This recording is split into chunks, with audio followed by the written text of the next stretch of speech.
বিসমিল্লাহির রহমানির রহিম।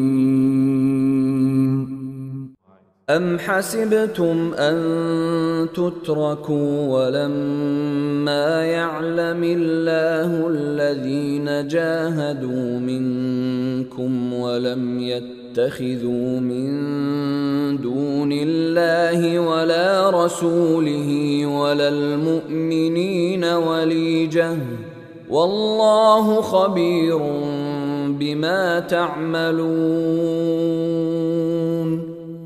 তোমরা কি মনে করো যে তোমাদের ছেড়ে দেওয়া হবে এমনি, যতক্ষণ না আল্লাহ জেনে নেবেন তোমাদেরকে যুদ্ধ করেছে এবং কে আল্লাহ, তার রাসূল ও মুসলমানদের ব্যতীত অন্য কাউকে অন্তরঙ্গ বন্ধুরূপে গ্রহণ করা থেকে বিরত রয়েছে?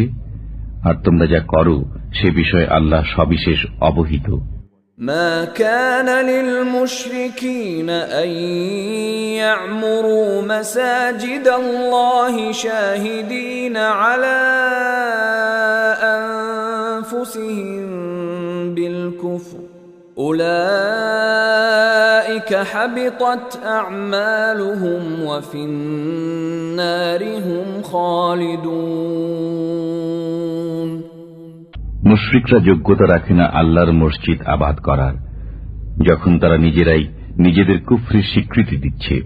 এদের আমল বরবাদ হবে এবং এরা আগুনে স্থায়ীভাবে বসবাস করবে।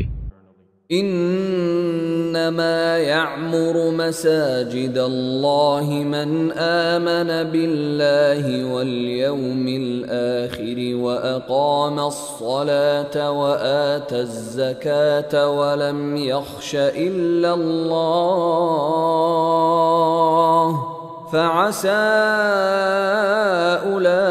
أولئك أن يكونوا من المهتدين। নিঃসন্দেহে তারাই আল্লাহর মসজিদ আবাদ করবে যারা ঈমান এনেছে আল্লাহর প্রতি ও শেষ দিনের প্রতি এবং কায়েম করেছে নামাজ ও আদায় করেছে যাকাত, আর আল্লাহ ব্যতীত আর কাউকে ভয় করে না। অতএব আশা করা যায় তারা হিদায়াত প্রাপ্তদের অন্তর্ভুক্ত হবে। أجعلتم سقاية الحاج وعمارة المسجد الحرام كمن آمن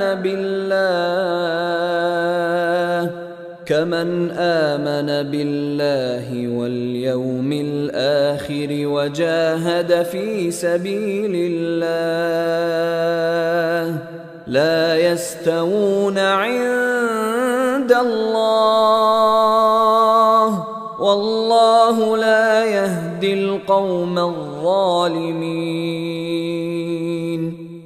তোমরা কি হাজীদের পানি সরবরাহ ও মসজিদুল হারাম আবাদকরণকে সেই লোকের সমান মনে করো যে ঈমান রাখে আল্লাহ ও শেষ দিনের প্রতি এবং যুদ্ধ করেছে আল্লাহর রাহে? এরা আল্লাহর দৃষ্টিতে সমান নয়, আর আল্লাহ জালিম লোকদের হিদায়াত করেন না। الذين آمنوا وهاجروا وجاهدوا في سبيل الله بأموالهم وأنفسهم أعظم درجة عند الله وأولئك هم الفائزون।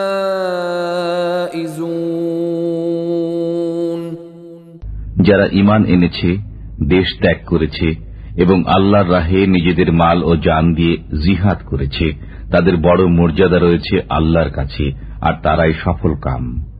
يبشرهم ربهم برحمة منه ورضوان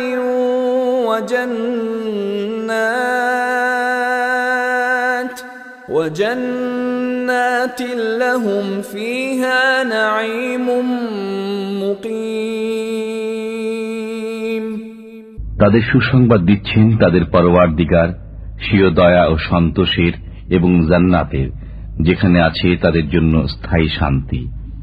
খালিদিন ফিহা আবাদা ইন্নাল্লাহা ইনদাহু আজরুন আযীম।